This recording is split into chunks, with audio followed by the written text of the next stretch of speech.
Maggie was reaching for her coat when she heard a knock on the door of her office. She whirled around, her breath catching in her throat. Ted Robinson. She tried to take a deep breath and almost succeeded by the time she motioned for him to come in. This was a new Ted standing in front of her. She wasn't sure if she liked this new Ted or not, but she'd transformed him into who he was these days, so she was stuck with the new, improved version of her old lover. Somehow she managed to ask, "What's up? I thought you left hours ago." "I did leave, but I came back.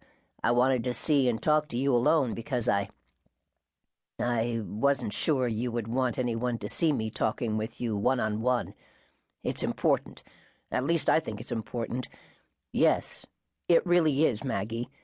Look, it's not about us, so don't go there if that's what you're thinking.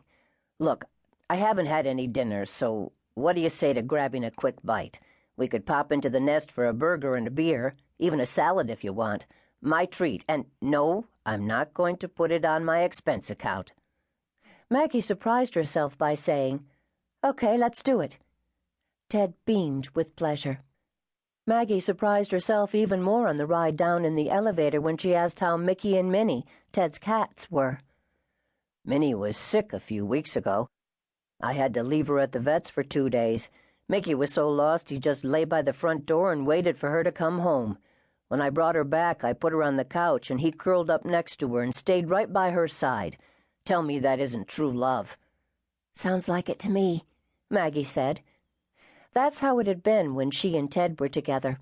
She hated the anxious tone in her voice when she asked, "She's okay now, isn't she?" "Yeah, she's fine. I wouldn't have brought it up, but you asked." Maggie knew she was supposed to say something that referred to the time in their lives when they'd talked of marriage and retirement. It seemed like a lifetime ago.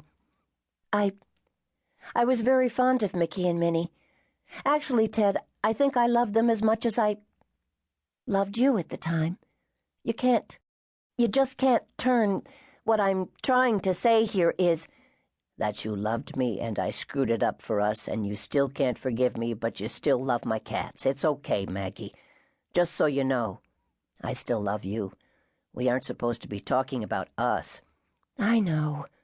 Stupid answer. It's all she wanted to talk about, but she wasn't going to let Ted know that. She blinked away a tear. Suddenly, a vision of herself 20 years down the road floated in front of her.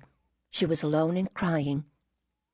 Out on the street, she stopped in mid-stride, turned to the right, reached for Ted's windbreaker, and pulled him forward. She planted a lip lock on him that made her toes curl up inside her pointy-toed high heels. When she released him, she gasped for breath. Ted's eyes rolled back in his head. "Jesus," was all Ted could say.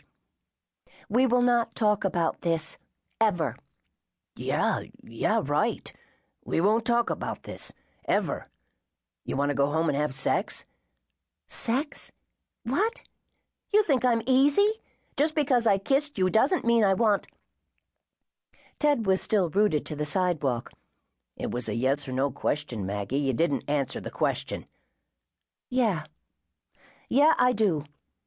Ted almost fainted. He felt like scooping her up, slinging her over his shoulder and running down the street. Why the hell not? He grabbed her, threw her over his shoulder, and started running as Maggie squealed and laughed and pedestrians clapped their approval. "Put me down, Ted. Let me take off my shoes and we'll run." Run they did. 2 hours later, the new editor-in-chief of the Post and the Post's star reporter snuggled in Ted's big bed with the 2 cats, who were purring so loud it was hard for the humans to hear their own words. "That was the best sex I ever had," Ted said sleepily. "Yeah, it was pretty good," Maggie agreed. "You got anything to eat in this place?" "Everything under the sun. Help yourself." "I don't mean leftover takeout. I mean food." "Check it out, Miss EIC."